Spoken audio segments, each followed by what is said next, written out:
Welcome to the Be What You Want podcast. My name is Chris Hall, your host, and today we've got the CEO and co-founder of gDiapers, Mr. Jason Graham-Nye. We're going to be focusing on the subject of doing good via business today because Jason and his wife Kim have got a fascinating personal story about how and why they started their business. And when we actually get into the detail of what they do, I think you'll find that they are quite literally having a positive impact on the world, environmentally and also from a conscious parenting point of view. So with no further ado, I'd like to welcome Jason to the podcast. Thank you very much for coming on. Thanks for having me, Chris. Appreciate it. Absolute pleasure, mate. So Jason, I always like to go into people's origin stories. At the beginning of your career, I understand that you used to work in equities, and that was actually for a Japanese equities firm. But then you also went to be the head of Japanese at a school in Sydney. So can you tell us a little bit about that? Tell us about that background, and I'd love to also then jump straight into the leap of faith that occurred to set up your first business. I always love to know the background, and then what was that moment in time when you said, okay, it's time to set up a company? So I was really obsessed about Japan. It's the mid-'80s in Australia, so Japan was a huge trading partner. It was an elective at school, so I studied Japanese. I went on exchange to Japan. I went and did undergraduate in Japanese and economics. I got a Qantas scholarship to study in Japan. I did postgraduate work, so I studied economics in Japanese at Nagoya University. And I just thought my life was all Japanese. I thought that was it. And I worked at Nomura Securities, the biggest securities company in the world. So securities meaning not security guards, but securities like stockbroking. And fairly soon in there, I was like 23, I sort of looked ahead at the 35-year-olds who are working their way through their first divorce. And I thought, oh, this makes me a lot of money, but it's not very meaningful. It's making me morally bankrupt. So I did a dip ed at night, a diploma of education by correspondence with the University of New England. And I became a teacher back at my alma mater. And I was a Japanese teacher, and I coached rugby and cricket, and I was a housemaster. And I took a group of 15-year 10 boys over the Kokoda Trail over in New Guinea, which is a really meaningful thing if you're involved with Japan and history in Australia. It was an incredible war scene. And so across 2 careers, stockbroking in Japan and then teaching in Australia, I'd experienced 2 things. I experienced being morally bankrupt as a stockbroker and actually being bankrupt as a teacher, because it's a really poor paying job, but it's incredibly meaningful. And it set up this whole theme for me around how do I make meaning and money in my life? It's quite a hard question. At that time, I met this Canadian girl, and she was on the same journey. She had worked for the United Nations in Zanzibar, doing HIV and AIDS research. Lots of meaning, but no money. Came to Australia for a conference about HIV, was kind of sick of being broke. Was in a dive shop, wanting to go diving in Sydney Harbour somewhere, and overheard this young entrepreneur guy talking about telecommunications, and that in Australia at the time the telecommunications was deregulating. And she said, oh, that's funny, because in Canada where I'm from, I overheard that if we were to deregulate again, you'd do it this way, and that's how you'd maximise profits. So the 2 of them, off the back of an interaction at a dive shop, started a company that was in the telecommunications business, and they sold it incredibly well to a large, to Deutsche Telekom. So she made a lot of money, but it was meaningless. And she actually got quite sick with chronic fatigue syndrome. So lots of meaning in Zanzibar doing UN work, but no money. And then lots of money with her telecommunications business, but no meaning. Mm-hmm. So then we met, and we went dating 200 times, because that's what you do when you're young and in love. And we wrote a book called Great Dates, A Romantic's Guide to Sydney, and another book called Great Dates, A Romantic's Guide to Australia. And one of it was, it was like courses for couples, rainy day dates, expensive dates, cheap dates, dates to do at home. And one of the chapters was very expensive dates. And the PA to a CEO of a company here rang and said, I'm sick of organising my boss's birthday. Could you organise the date that you've written there on page 80? So, of course, I patched her through to our event management department in the kitchen and said, Kim, pick up the phone and sound professional. And that was the beginning of Two's company, Boutique Event Management. Yes. And we organised once-in-a-lifetime events for high net worth individuals. And it was like 3 years of sitting on the beach, spending other people's money. It was a classic OPM business, other people's money. And we thought there was this interesting relationship between how much someone was worth and how little imagination they had. So we did amazing things. This is before Uber. So, you know, the client's favorite restaurant was icebergs. So we would convince icebergs to set up their whole restaurant at Ayers Rock for $10,000. And then we'd get a Learjet, and it was before 9/11. So you could go into an office and kidnap people easily. So I got my old high school students who were desperate for some cash to kidnap the CEO out of the office, put him in a car, take him to the airport, put him in a Learjet. He'd land in his rock. His wife was waiting there. Icebergs was serving dinner, sunset, boom, boom. $50,000 event, right? Mm-hmm. So that's what our business was. Absolutely meaningless, but huge amounts of fun. Anyway, after you've dated 200 times, you often have a baby. And then we read a statistic that one disposable nappy takes 500 years to biodegrade. And we said, that's ridiculous. And we didn't have a clue about consumer packaged goods or chemistry. But we found these really interesting patents in Tasmania for flushable, compostable baby nappies. We bought the rights to the patents for every market outside of Australia and New Zealand, and moved to the US, to Portland, Oregon. We had a 2-year-old and we were pregnant. We raised capital, rebranded, moved manufacturing up to North America, and launched gDiapers in 2004. I've talked a lot, sorry. I just need to keep the hydration up, fluids up. Sorry. That's amazing. Wow, what a origin story. And it sounds like by meeting your wife, it introduced this hyper productivity and hyper creative period of your life. And you did these amazing things with those events and the boutique event company. But clearly that must have set up a level of rapport and productivity. And I know you had a lot of fun doing it, but it sounds like you developed that foundation of what's possible professionally. And it sounds like a lot of blue sky thinking in the sense of anything's possible. So I'm sure when you came across this idea of flushable nappies and doing this, there's that very strong entrepreneurial attitude of, heck, we've done this already. We can totally do that. It sounds like you already had that complete faith in one another that anything was possible. Is that fair? Yeah, it's quite dangerous, isn't it? I mean, you look back and go, what were we thinking? I mean, you know, I'm working with entrepreneurs now, helping them, founders particularly. And if I knew then what I know now, I'd do something differently. Other things, though, in the entrepreneurial journey, you've just got to learn for yourself, right? You know, and it's such a personal development thing. It is, isn't it? And the truth is that I don't know what it is about entrepreneurs. It's either in our genes, our upbringing, a bit of both. But there's quite a unique quality, which is, I think it's definitely got rebellion in it. It's like, you know, finger to the world. I'm just going to do it anyway. Sod you guys, you know, whatever. It's a blind belief, I think, and the word blind is kind of useful because it's like if we actually were aware of every single obstacle in the way, maybe we wouldn't start, and maybe we would kind of stay in this fear. But I know as an entrepreneur myself, I did my due diligence and I figured it out and I did have a business plan, but I just kind of did it.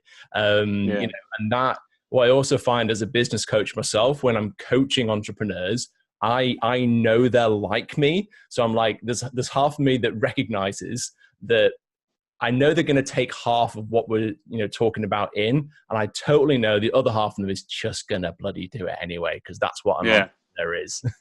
Yeah, no, that's true. That's really true. Yeah. And it is like, I'm 35 now, and I did the serial thing for a while in the sense of, I did 4 businesses in 5 years and set up 2, sold 2, shut down 2. And now, thank God, I'm doing just 1 and it allows me to concentrate. But yeah, you go on that journey. And what I realized for me is that I was trying to take on all these shiny new things, and I go off down these rabbit holes, and I set up a whole new brand, a whole new website, a whole new business. And then I realized that it's not the core business. And oh my gosh, it's distracting me from the core thing. So my biggest journey as an entrepreneur has been realizing that if you can have a brand that really excites you and you can continue developing in terms of either its products, its services, or the geographies that it's in, or just the direction of it, or maybe you can bolt on further brands to that, then that's something that's got longevity to it. So that's been my journey. And I mean, tell me about that for you. So you've got gDiapers now. What do you see in the future? Do you see any further brands launching off the back of that, or things underneath that? Yeah, it's funny. Like, we love this idea of a 1-letter brand. So G is for green and global and groovy and goo goo and gaga. And Genuine, and Global. I think I might have said that. And, you know, we've got a few verticals. So the baby one's obvious that we're doing now, and we've got a cloth offering, a hybrid offering, and we've got a new plastic-free offering. We've then got a new thing we're investigating around G-Mama, which is all of these products for mums and incontinence. So when you become a mum, you often become incontinent. And so the offering now is just a lot of plastic underwear, which is hideous, but we can bring textile and fashion and cool and groovy and that sort of Lululemon thing going.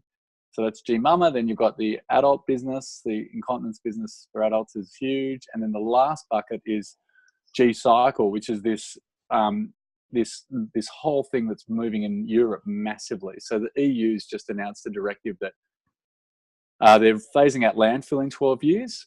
And there's going to be serious extended producer responsibility, meaning that if I sell you this nappy, I have to take the nappy back. And you know, if it's a beer bottle, then I can do something with glass. But if it's a soiled nappy and it's made of plastic, there's serious problems. Like, what are you going to incinerate it? What are you going to do with it? Our product is plastic free, so we can take it back, and we want to take it back because we can turn it into soil, power, or fuel, and monetize the waste. Now, there's an English phrase about there's muck in money. There's some up in the north, I can't remember, but it's this idea that there's a lot of money in waste, and like we're the only species in the world that creates waste, and we're drowning it. Right. And it certainly helps when Sir David Attenborough comes out and says plastic's a problem. It helps. Then he comes out, and he's never been political. He's 91, and 6 months ago he says, yeah, by 2050 there'll be more plastic in the ocean than sea life. And so that's where we're heading. So there's lots of room for us to head off in that way. Yeah. That's fascinating, because I mean, in Brazil, I think it is, they do biomass fuel where they can literally fuel a car on feces, right?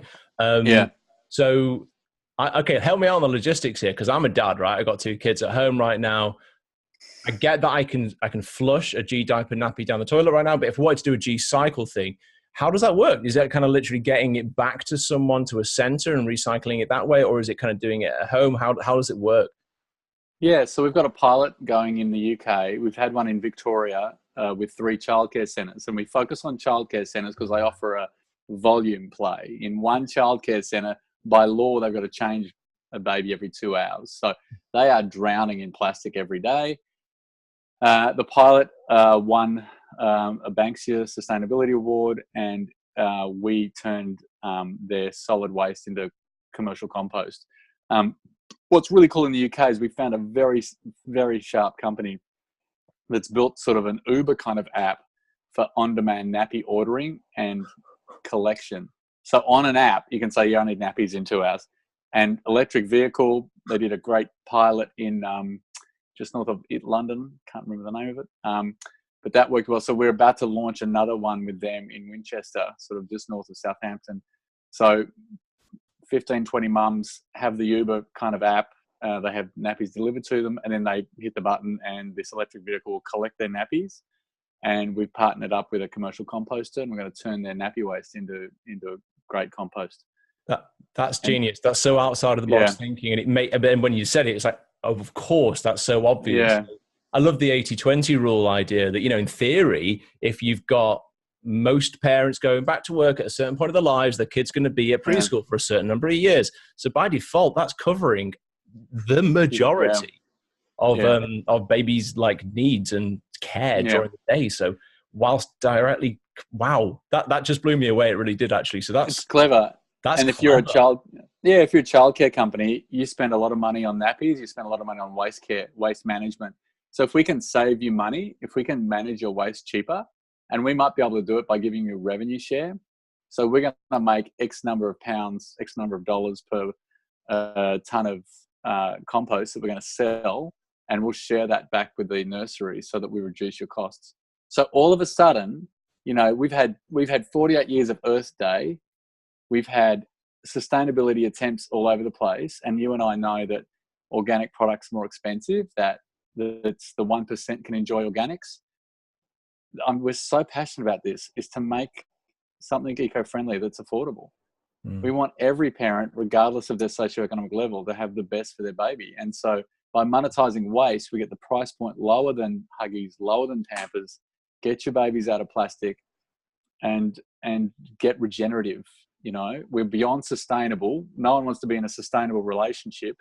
We want to be in a regenerative world. And the flowers next to you there might not be regenerating because you chopped them off, but when they're in soil, they regenerate. We regenerate, but we've got this linear take, make, waste system. We take from the planet, we make products, we put them in landfill, and it's completely against the natural world we live in. And so we are huge proponents of the circular economy, which is all about regeneration. It's about using raw materials at the top end, at the production. So we use non-GMO cornstarch at the top end. We use the product, then we can take it back, use existing infrastructure, and very simply turn it into a resource. That's the future. Wow. And we got to get going because we don't have much time. But yeah. Well, the next question is going to be, what role can private business play in making a positive impact on the environment or the world in any way? And I think what you're tapping into there is, let me kind of give a little bit of my take on that. I feel like private business is way more dynamic than local council or regional government, certainly not national government. So, if I was to try and even like promote an event and ask council to help or whatever, I don't mean to badmouth government. It's just not going to happen. It's too bureaucratic. It's not dynamic enough. And so I think business owners and founders and CEOs like yourself, not only can they get it done quicker, but you've got that holistic vision and passion that maybe is not, well, you know what? The irony is, in theory, it's the remit of governments, but I think it's the lack of dynamism that's missing. So I want to hear your take on this. Like, what role does private business have, or could it have, in making a positive impact on the environment? It's funny how, we all used to be citizens and now we're consumers, right? Like, business has just infected our entire world, and it's hard to, the governments of the past where, there were the commons, and that's sort of faded into the background, and it's all very commercial and consumer focused and consumption. But so because of that, I think business is the only thing we have. And so we're a part of a thing called BCorp, which is a collection of 5,000 companies around the world that get assessed across 3 measures of people, profit, and planet. So people, does your product hurt people, help people? Profit, obviously it's got to be profitably sustainable, but people, how do you treat your people? Is half your board female? Do you offer 6 months paid maternity leave? And so we were early in on BCorp, and I think and their tagline is using business as a force for good.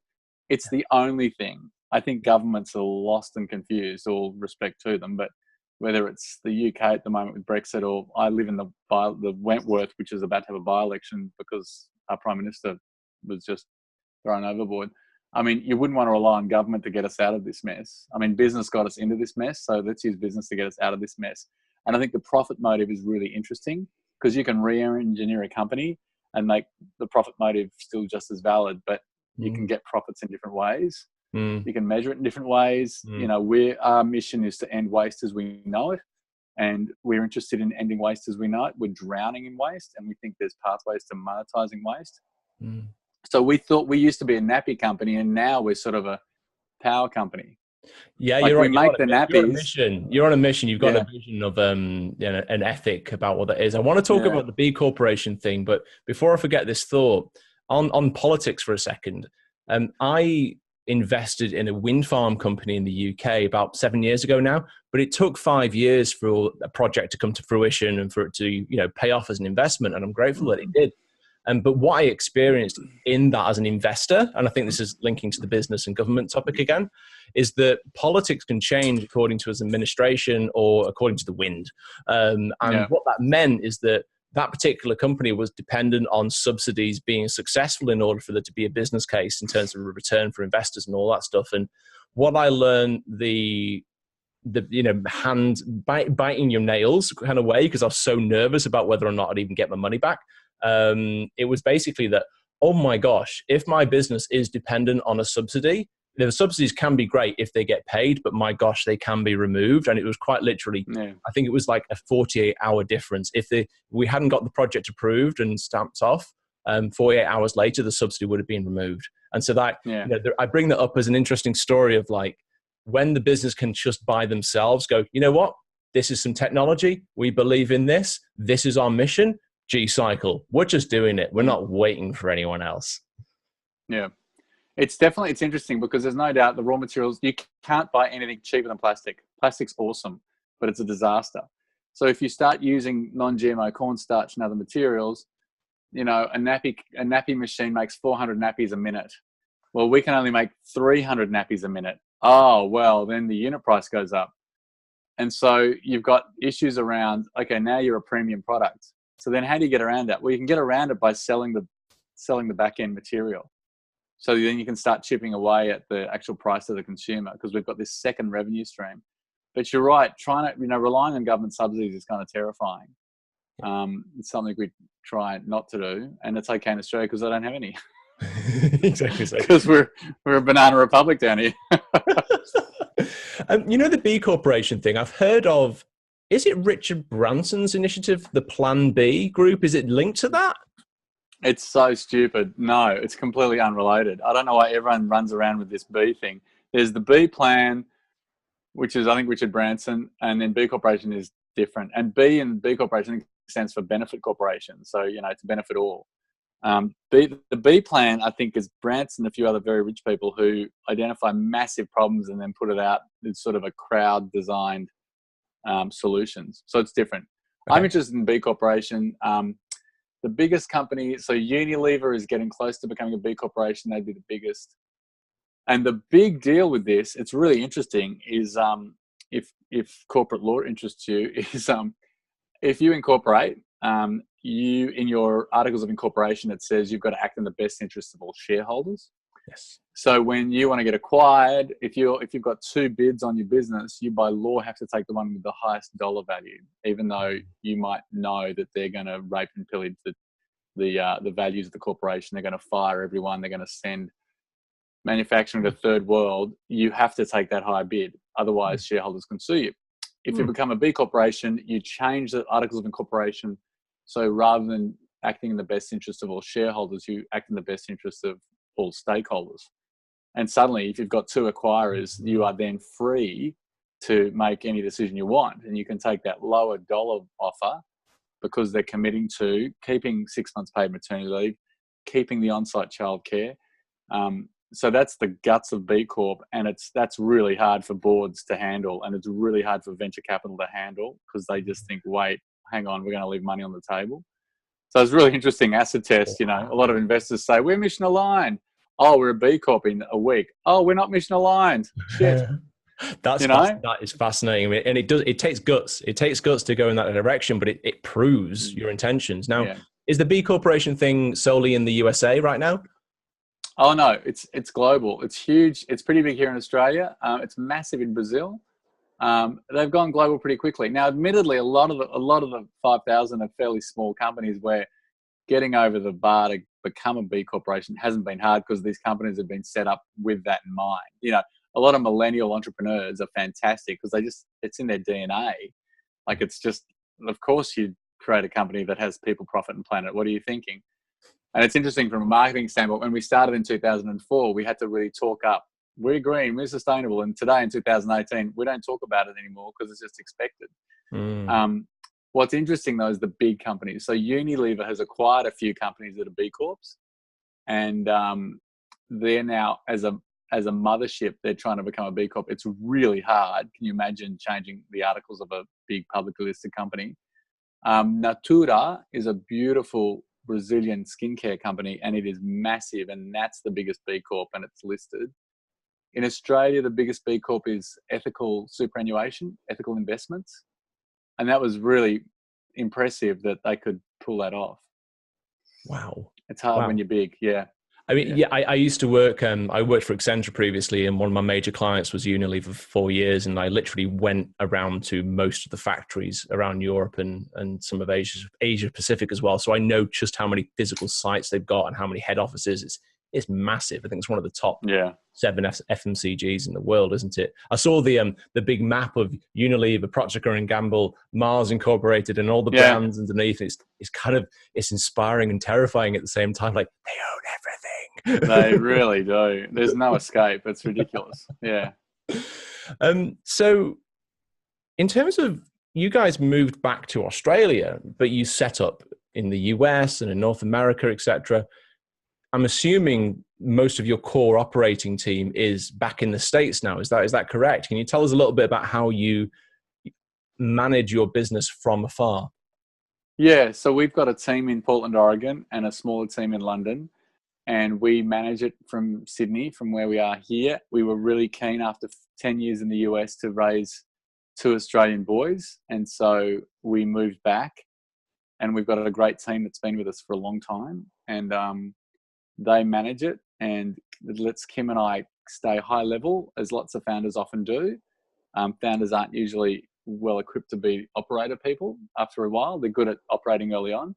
So that's let Kim and I do, stay in front of the brand, get G-Cycle cooking in the UK. That's really our baby. And it's a really multi-stage, complicated problem, right? G-Cycle, so you're now working with childcare centres, not retailers, and you're dealing with multiple centres and lots of parents and lots of moving parts with drop-off and collection of nappies and waste regulations, and it's a big project, but Kim and I are passionate about it. So that's our focus, which means, we spent probably 7 or 8 weeks in London over the northern summer this year, and just to get things going. And then, the US team just keeps the current core gDiapers business cooking along. We've got a new distributor in China, which has been really interesting. And that's what we do. It's a bit crazy. I mean, we spend most of our days on Zoom calls, but we just wouldn't have it any other way. I think my parents think I'm insane. That's what. No, I love it. I love it. It proves that anything's possible. How many years did it take to build your business to this stage where you? Because the thing is, I get what you're saying about the founder may not always want to continue certain things because they're entrepreneurial. They want to go on to the next thing, and they want the people to carry on and run it.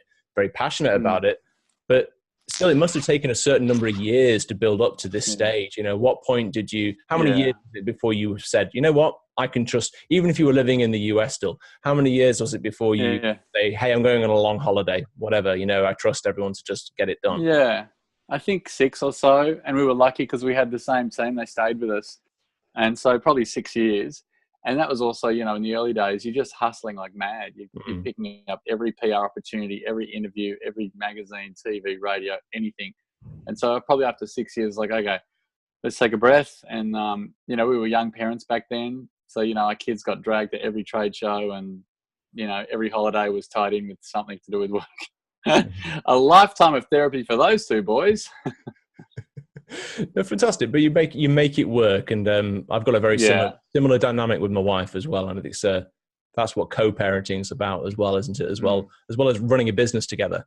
What are your personal musts for how you tackle your day? Have you got any particular routines or rituals that are absolutely a must for you? I do. I wake up and the first thing I do is I write 750 words. So I forgot the woman's name, but the book was called The Artist's Way. And in the old days, you would get a journal and you just write 750 words. The beauty of now is just go onto 750words.org, and it's awesome. So you just dump your brain onto this piece of paper. It's not for publishing. It's not for posting. It's just, it's a brain dump, and it's the greatest thing in the world. And what's brilliant is that when you hit 750 words as a word count, you hit that, you could go forever, but 750 words, I think it's about 3 full scat pages. It then analyzes what you've written. It analyzes every morning. It says, what's your emotion? Oh, you're negative or you're positive, or here's some dominant words. So that's a must. Wow. I love long distance running. So I just finished my 14th marathon last Sunday. So then I go running. Congratulations. That's amazing. Thank you. Big effort.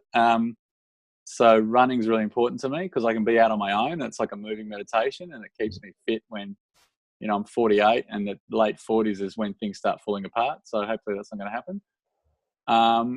And then the night before, I've probably figured out what the first 3 or 4 things of the day have got to be. And I really try and, avoid email and avoid anything else so I can just get my best work done. So I try not to get to email at like 10 or 11 in the morning. And I've just realized recently, like, all we are is a bunch of habits. So you either pick some really good ones or you're screwed. So I'm really, I just started using an app called Way of Life, which is I love because it just sets up, I don't eat enough vegetables. So I've got this thing where I meditate and have a carrot. And if I do those 2 things, I check a box, and then you get a string, you get a streak. Because Jerry Seinfeld said he's got a calendar at home and he can put an X through it, every day he doesn't want to miss a day because you lose the streak. And this app called Way of Life, you set up as many goals as you want and you create streaks. So today I missed something. I'm trying to eat at home every day and not eat out at all. And I was in the city and I was starving and I'm like, God damn it. And I had like 8 days in a row. So, I love it. I'm addicted to it. I'm fascinated by the idea that you are just a collection of habits. Yeah, that is amazing. And the consistency, if you can be consistent, then you end up with a really great outcome. And if you're not, you're kind of screwed. Yeah. And it's all within our control. So, yeah, that's what I do. And the other great thing, iOS 12 for Apple users, that iOS 12 for phones now has a really, really robust and brilliant management system on it for screen time. And you can limit how you use different apps. It was only uploaded last week, but it shows you how many pickups a day, how many times you pick up your phone a day. Ooh. It's unreal. It's the greatest thing ever. I'm so obsessed by it because now I'm hyper aware. Yeah. I think business owners by default are hyper productive, and they're already very aware, but they have to become hyper aware in terms of their habits, because it's the only way that you probably do a combination of either sometimes survive, but also truly achieve the things you want to get to, and you're always stretching to that next thing. I've got a friend in Europe who he told me the other day that he'll only reply to emails maybe sometimes up to 2 weeks later. I'm like, wow, that's impressive. He goes, well, hey, and Rocher, if you're listening, you know who you are. And he says, look, if it's really urgent, you will call me or come and see me. And exactly. No. Woof. It's good. It challenges the popular cultural narrative. And there's so many good stuff around that. Don't treat your email as a to-do list. Don't get distracted by it. And also knowing your productive hours of the day. Like for me, everything up to 12 o'clock is my super productive. And then I do drop off productivity-wise in the afternoon. So I very much always put things first. And I totally hear you about there are basically the things that you're doing on email usually aren't the projects that you're actually wanting to achieve. No. So it's great to put that right later on in the day. Yeah. I like the fact that with email, you train people to your cadence. So the more you reply quickly, then they expect you to reply quickly. But your friend in Europe's brilliant because he's trained people to go, no, I'm going to get to it when I get to it. And as he said, if it's urgent, they'll ring. And most of the time it's not. It's like my vacation email is, I'm not checking email for the next 3 weeks. If you send an email to me in that time, I will not read it. In fact, I will delete it. So you can email me in 3 weeks and 1 day. So the onus is on the sender, not me chasing them. They can chase me. And then there's this jasononvacation@gmail.com. Use that if my house is burning down. Like there is an option. Like if this is a full-on emergency, and then I check that Gmail thing once every 3 or 4 days. No one's ever used it. Right. Which just proves that emails, it's a lazy man's tool. That's brilliant. That is brilliant. I love that. Okay. Now, we've talked about what you're already doing with gDiapers and gCycle. Clearly, you and your wife have got a vision for the world and you're very passionate about what you do, very conscious. Having said all of this, can you tell me a little bit more about what type of world do you want to see in your lifetime as a result of your professional work? That's a good question. I really want to see the circular economy become mainstream, not some weird thing over there that, the Ellen MacArthur Foundation in London is championing it, which is great. Right now, it's a collection of white papers and theories. If we don't shift to something more circular and less linear, we're in serious trouble. So I think in my lifetime, in my kids' lifetime, I want to see that happen. and we're just going to do everything we can to make it happen. So, yeah, that's what I want to see. Yeah. You know, we've seen the failure of sustainability, like maybe not in Australia because we didn't have the 2008 recession, but that one moment in 2008 when the world stopped spinning, that was the end of sustainability and the end of Earth Day as we know it in America. And it was like sustainability up to that point was, well, because I can afford it. And then suddenly they all fell out of bed. And it's like, since 2008, you don't talk about green or sustainability in America. No one can afford it. It's too expensive and too much like hard work. And if you say sustainability, it means it's expensive and it doesn't work. And so the movement that started in 1970 with Earth Day kind of died in 2008. And I think the circular economy is the next generation. And I think it's in the DNA of millennials. I'm fascinated by Gen Y. And I think a lot of people give them a lot of grief for their work attitude and whatever else, but I think they hold the key, and us old people have to freaking figure it out, because I think they hold the key. I think their whole version of consumption is different. That's fascinating. And so one of the things you've already alluded to with part of the purpose of G-Cycle is quite literally to take basically one of your existing products and make some money out of it, give some revenue shares to some people, and then see if you can use that money also to reduce the price of gDiapers, so that, as you say, it's not just a luxurious 1% thing that people can afford. So one of the lessons, which you said from 2008, was that, it was a luxury to talk about sustainability. Yeah. We've also talked about my personal story about government subsidies and some of the risks around that. And it doesn't mean they can't work out, but out of interest, because I mean, you're clearly right on the money with all this stuff. What other lessons has the world learnt, has business learnt as a result of 2008 as a financial crisis? Maybe not then, but we learnt this year that recycling is bullshit. You know, when China says, hey world, stop sending us your crap, and every country is absolutely scrambling.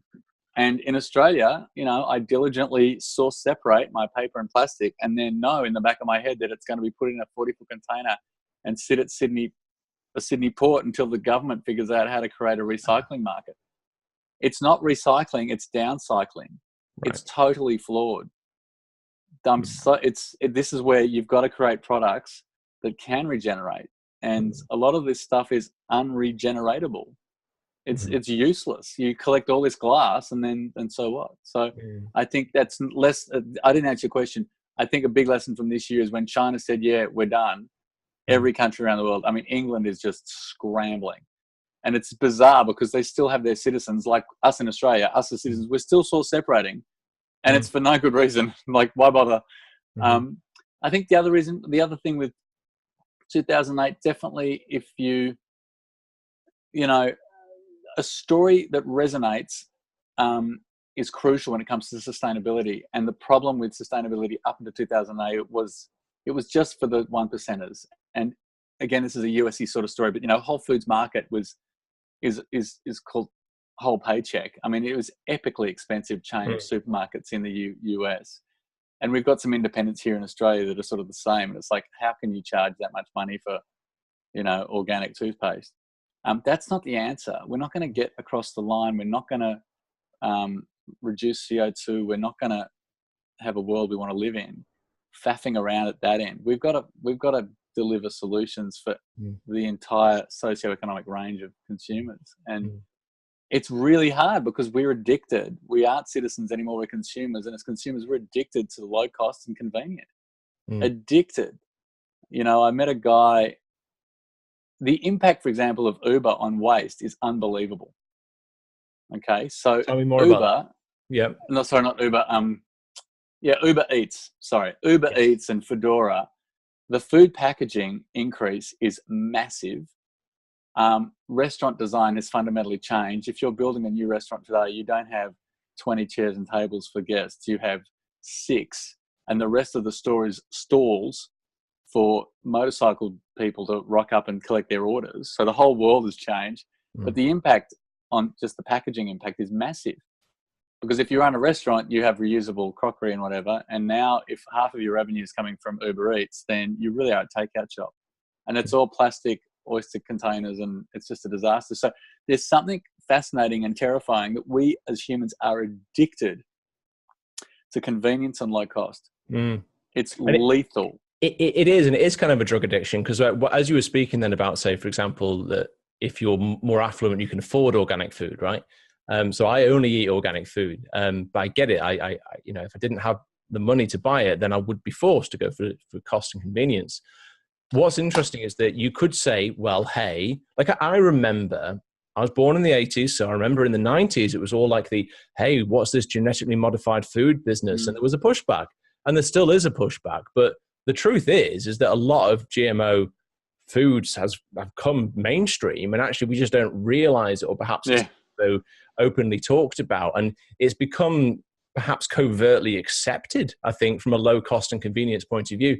Now, one could argue that it's up to government to put a policy back in place to say, stop putting nasty pesticides in our natural food chain, stop wrecking the ecosystems around it, stop doing all of these things.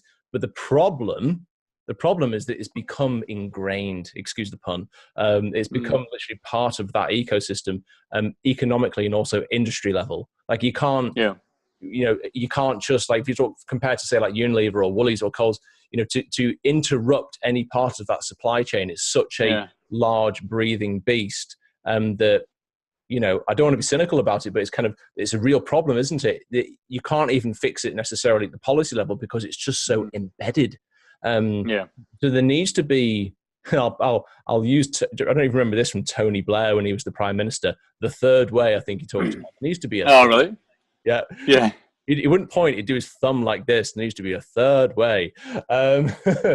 Anyway, so like the third way needs to be something different, like what you guys are doing, or, in packaging, like I couldn't agree more. I think it's absolutely horrific what we do with packaging in general. Even just buying a deodorant stick or some moisturizer, why does it have to have all of that extra stuff in it? And the truth is, it doesn't have to. But one of the things is we expect it. What I'm interested in is also the technology piece, because whilst I'm not really a augmented or virtual reality kind of guy, I do accept that the world is going in that kind of direction. So I do expect that you'll be able to, how now we walk around the streets and everyone's doing this at the phones, we're all looking down. That's been the case for 10 years now. I don't think it's going to be a surprise if in 10 years' time we all walk around the supermarket and people have got augmented reality headsets on their heads. Yeah, definitely. But there's an opportunity there, isn't there? Because then you can just have the bottle of deodorant with like a QR code or an RFID and all this kind of stuff. And it can literally, through augmented reality, display the packaging that you used to. And that's how you could eradicate it through AR. Yeah, definitely. I think we're in exciting times, no doubt, but it's sort of exciting, terrifying. It's amazing that as humanity, this addiction to convenience and low cost, like it's not going anywhere.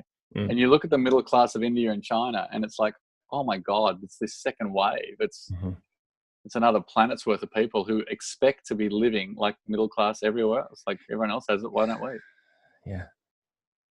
Yeah, it is fascinating. And, talking about that, one of the original threads of the conversation was, what can private business do? And I'm just throwing out ideas because I can't help it. I'm an entrepreneur too. So I wonder if we say on that example of augmented reality in the store, and then you've also got fulfillment. So if you buy something online, eBay, Amazon, whatever, Australia Post delivery, I wonder if you gave the choice to a consumer to save 50 cents on whatever they're buying online, and they are choosing not to get any packaging, but quite literally just the stick of deodorant, I wonder if you gave them that choice, would they embrace it? And I think actually the future generations would. They'd go, you know what? I don't want to get that big box and all the polystyrene and all that. I'll save the money and I'll do the right thing for the environment. I wonder if that's a direction that we could go in.